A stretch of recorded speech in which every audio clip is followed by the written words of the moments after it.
C'est pas très beau. Parce qu'une image vaut 1000 mots. Voilà, une partie de sa jambe. Et parce que la réalité frappe au cœur, c'est sur des faits réels que porte ce procès interactif. C'est donc une victime de chair et de sang qui témoigne à la barre. J'ai vu le restant de ma jambe qui était pendu sur le pare-choc de la voiture.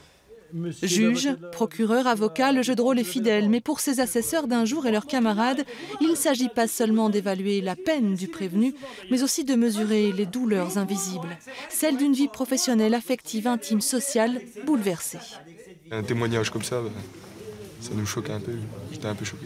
On se dit ouais, on va le faire, ça va aller, mais quand ça tourne mal, on se dit pas ce que ça va faire aux autres personnes en fait. On évite de faire ça au niveau des troisièmes parce que c'est quand même un petit peu, certaines images peuvent être choquantes, mais on le fait à partir des secondes, premières, terminales, après BTS, bac plus 1, plus 2. Là c'est intéressant parce qu'on a vraiment des réactions de jeunes conducteurs et qui prennent conscience justement de ce que représente la voiture qui est, il faut toujours le dire, une arme par destination.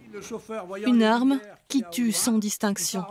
Julien, 19 ans, la vie devant lui, est mort un samedi soir parce que le conducteur qui le transportait avait bu et fumé. La voiture part, pique de l'avant, fait des tonneaux par l'avant, et puis elle s'enfonce tout doucement dans la Saône, 25 mètres plus loin. Le père raconte la lente agonie du fils. Sauver des vies, c'est devenu sa thérapie. J'avais besoin d'extérioriser.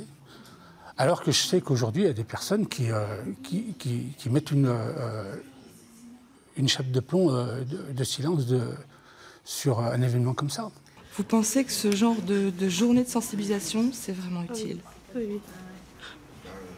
On devrait en avoir beaucoup plus de témoignages que les gens soient beaucoup plus touchés. L'onde de choc sera-t-elle plus efficace qu'un spot télé? Le verdict tombera plus tard. Mais ne soyez pas inconscients.